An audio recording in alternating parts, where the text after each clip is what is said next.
It's January 2nd, 2025. Tomorrow, Drip120 will have held the Minecraft Random Seed Glitchless world record for 1 year, but something is about to happen that will put his run in jeopardy.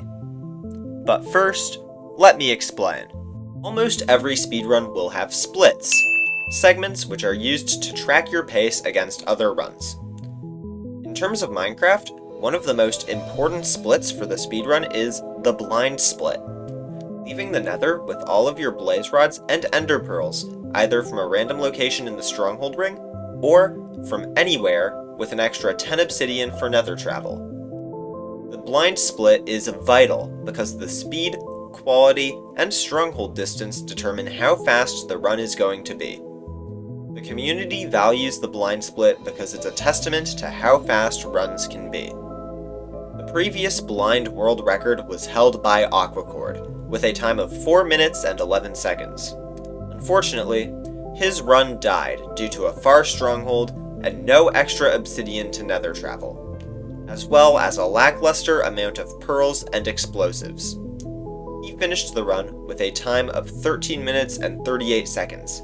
And while that's nowhere close to the world record, it does not take away from the absurd pace of this run. No one had any clue when this record would be beaten next. Paraphraser is a Minecraft speedrunner and coder from Australia. It's January 2nd, 2025, and Para is speedrunning Minecraft in a call with some friends. It's a nice 115 enter into 11 entities. Oh. He's currently trying to beat his personal best of 9 minutes and 52 seconds, which is a very respectable time, but nowhere close to the world record. What Para doesn't know is that he will soon get on a pace faster than what anyone has achieved in the history of this game. Para starts the run by loading into the seemingly normal seed. Islands with trees are widely accepted to be the ideal spawn for a Minecraft speedrun, due to buried treasures providing suitable amounts of iron, blocks, and food, as well as magma ravines providing a suitable nether enter. Para finds a buried treasure using his pie chart and crafts basic tools as well as shears for blocks in the form of leaves. He's able to quickly spot a magma ravine, and after making a 2x1 portal, he enters the nether at 1 minute and 14 seconds, which is very solid. Para, however, is not prepared for what awaits him in the nether. Yo, somebody look at my screen, A bastion remnant right next to a nether fortress.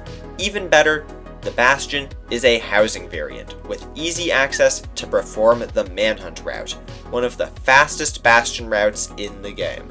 Para is able to hastily start the route, go for this unnecessarily risky jump, and get all of the piglins trading. Once done, he opens his inventory to find plenty of pearls, explosives, fire res, and 20 obsidian. Things just got real.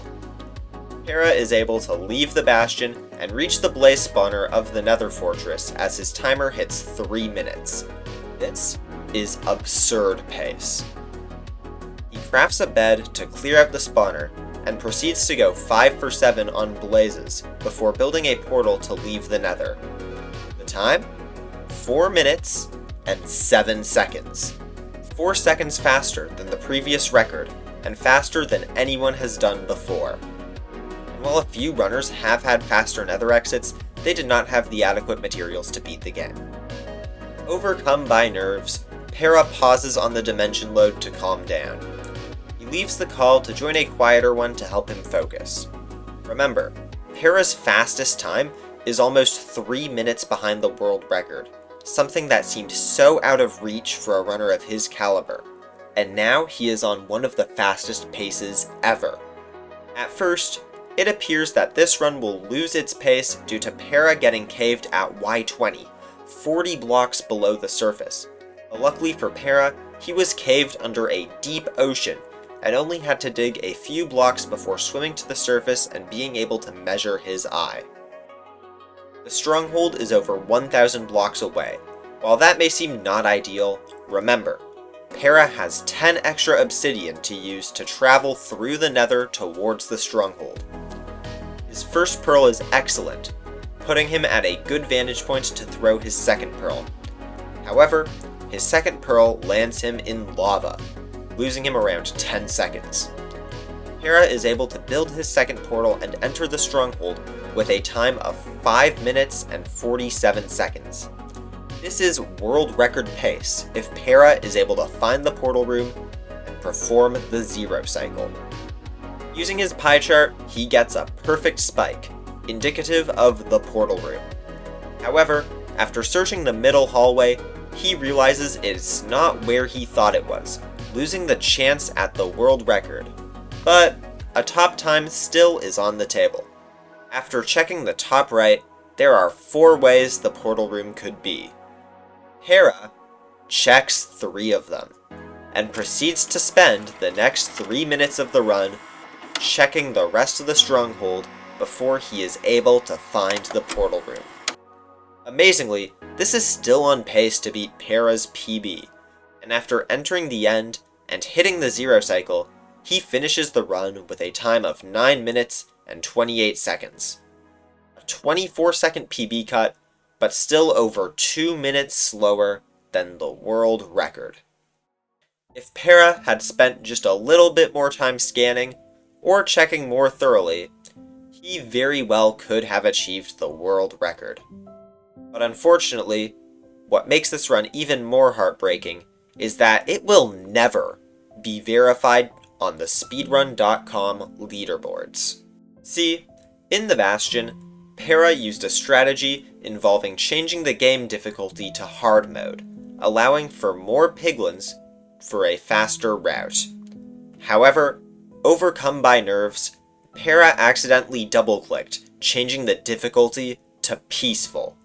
He instantly realized his mistake and changed it back, but the damage was done.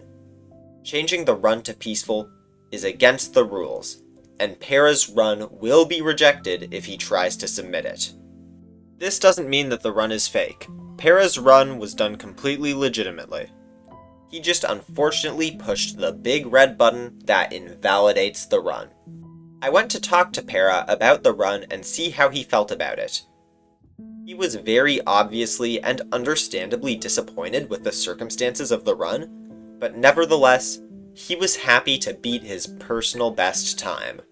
This run hits close to my heart, because there's some information I chose not to disclose at the start of this video. Para is a close friend of mine. In fact, he was one of my first friends in the MCSR community, back when I joined in 2022. It's been so surreal watching us both get better throughout the years. It was exhilarating, being able to watch my friend be on world record pace, even if it's bittersweet.